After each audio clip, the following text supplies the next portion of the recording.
This is Italian Football Lover channel, my friends. Today I want to make predictions. Match day, 37 games of Serie A. You can subscribe to my channel, watch my videos. Please click the like button. Thank you so much. Let's start with Fiorentina Napoli game off. Fiorentina is going to be at home. Fiorentina is playing way more better at home. They got so bad results in away games. But Fiorentina is so inconsistent team this season. At the same time, Napoli is so unsteady team like Fiorentina. They got so bad results at home and in away games. It doesn't matter for Napoli team. What a pity this Napoli team. They were the champion of the last season. And Fiorentina won versus 5-1 Sassuolo at home. They lost against 2-1 Verona in last away game. Before they stayed draw against Genoa 1-1 at home.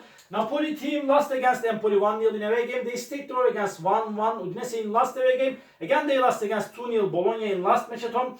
Fiorentina is seeming like closer to victory than Napoli when we compare the chances of these two teams. But I don't trust on both of the sides. Because of that, my prediction is draw, my dear friends. Draw.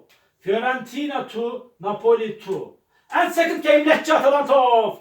Lecce is still close to relegation zone, but they will stay in Serie A surely. Lecce got good results at home. They won versus 1-0 Empoli at home. They stayed draw against Monza 1-1 at home, but they are playing a little bit better at home. They won versus Sassuolo 3-0 in away game, and they stayed draw against Cagliari 1-1 in away game. Atalanta is on the 5th spot. They are 4 points back of Juventus and Bologna. They have chance to finish the season at top 4, but it's a little bit hard. Atalanta won versus 2-1 Roma at home. They won against 2-0 Empoli at home. They won versus 2-0 Monza in 2-1 Monza in away game. Again they won against 2-1 Salernitana in last away game.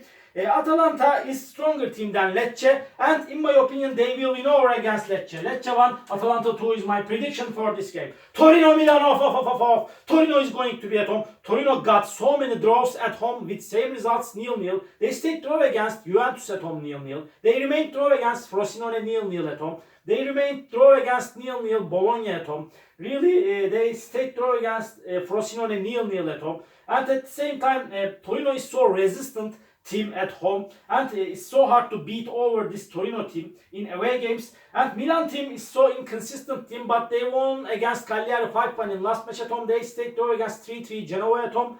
Milan stayed draw against 3-3 Sassuolo in away game. Again, they stayed draw against Juventus 0-0 in away game.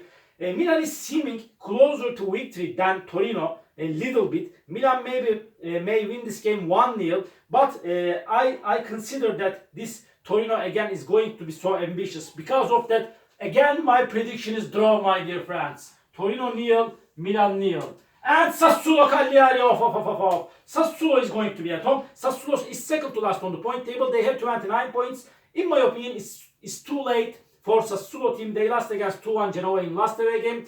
Really at the same time they won versus 1-0 Inter at home. They lost against 3-0 Lecce at home. And at the same time this Cagliari team has 33 points. I believe them to stay in Serie A under the management of experienced and vice coach Claudio Ranieri. But Cagliari stayed draw against Juventus 2-2 at home. They stayed draw against Lecce 1-1 at home. But Cagliari got 2 consecutive defeats in away games. They lost against 3-0 Genoa in away game. Again they lost against 5-1 Milan in last away game. I don't trust on both of the sides for victory. Because of that, again, my prediction is draw. Sassuolo 1, Cagliari 1. And another game, Udinese Empoli off. Udinese could get just 4 victories so far this season in Serie A. They have 30 points. They are third to last on the point table. Empoli has 32 points. They are 2 points ahead of Udinese. This is so crucial game in terms of both of the sides. And at the same time, Empoli is playing better at home. They got successive defeats in away games. They lost against 1-0 Lecce in away game. They lost against really 2-0 Lazio in away game. They lost against 2-0 Atalanta in away game, but they won versus 1-0 Napoli at home. They stayed draw against Frosinone 0-0 in last match at home. Udinese stayed draw against 1-1 Napoli at home, but they lost against 2-1 Roma and Inter at home. Udinese could get just 1 victory by so far this season in Serie A at home. And this Udinese team lost against 1-0 Verona in away game. Hard clash is awaiting us, my dear friends. I want Udinese to win this game, but in my opinion, again, this game will end up in draw, my dear friends. Draw. Udinese 1, Empoli 1. And Monza, Frosinone. Monza is going to be at home. Monza is on the mid position on the point table, and Monza team. This Monza team staked draw against Lazio 2-2 in last match at home. Before they lost against 2-1 Atalanta at home. They staked draw against 0-0 Bologna in away game. They remained draw against Lecce 1-1 in away game. Frosinone team has 32 points. They are in so hard relegation battle. This game is so important, so significant for Frosinone team, and they got consecutive draws in away games. They staked draw against Napoli 2-2 in away game. They remained draw against Empoli 0-0 in away game. They staked draw against 0-0 Torino in away game. But Frosinone lost against 5-0 Inter in last match at home. Again, hard clash is awaiting us. Really, it's so hard to make prediction on Serie A in the recent weeks. I don't know what to do. I am trying to do best of mine, but really it's impossible to make correct predictions for Serie A. I am so sorry. Forgive me, my dear friends. Really, Serie A is unsolving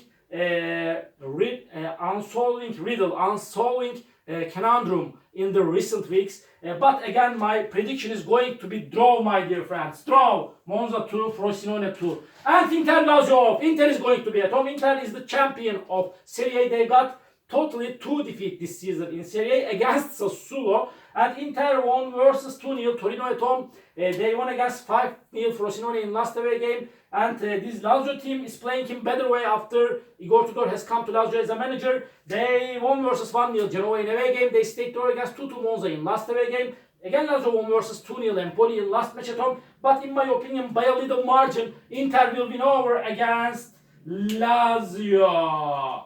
Inter 2, Lazio 1 is my prediction for this game. Roma, Genoa off. Roma is so inconsistent team. They couldn't get any victory in Serie A for a long time.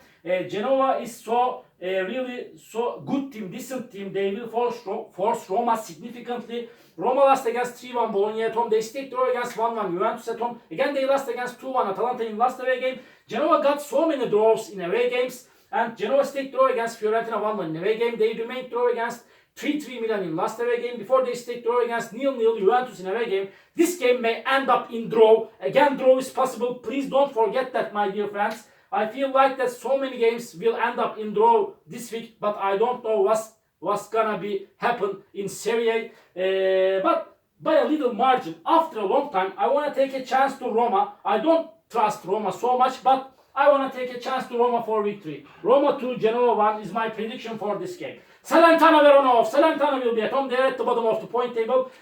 They lost against 2-1 Atalanta at home. They lost against Fiorentina 2-0 at home. Again, they lost against Lazio 4-1 in away game. They lost against Frosinone 3-0 in away game. They stayed draw against 1-1 Juventus in last away game. Verona is close to relegation zone. They have 34 points. They will stay in Serie A, I believe, in Verona. But they lost against 2-1 Torino in last match at home. Before they won versus 1-0 Udinese at home. They won against 2-1 Fiorentina at home. But Verona lost against 1-0 Lazio in away game. They stayed draw against 2-2 Atalanta in away game before. Verona is supposed to take points from this game fiercely. Because of that, they will win over against Salernitana. Salernitana 1, Verona 2 is my prediction for this game. Bologna, Juventus, this is the last match of the week. Bologna got 2 consecutive draws at home. They stayed draw against Monza 0-0 at home. They remained draw against 1-1 Udinese in last match at home. Bologna won versus 2-0 Napoli in away game before they won against 3-1 Roma in away game. Juventus got so many draws in the recent games. Bologna and Juventus has the same points. They have 67 points, but Bologna has rise to third spot on the point table. Juventus is on the fourth spot now. Juventus stayed draw against Milan 0-0 at home. They stayed draw against Salernitana 1-1 in last match at home. Juventus stayed draw against Cagliari 2-2 in away game. They stayed draw against Torino 0-0. And again, Juventus got so many draws in away games and at home. It doesn't matter. Because of that, again, my prediction is going to be draw, my dear friends. What can I do? Bologna 1, Juventus 1. All my predictions like this match day 37 games of Serie A. You can subscribe to my channel, watch my videos. You may write your comments down below. Please click the like button. It makes me so glad. See you on my next videos, my dear friends. Bye!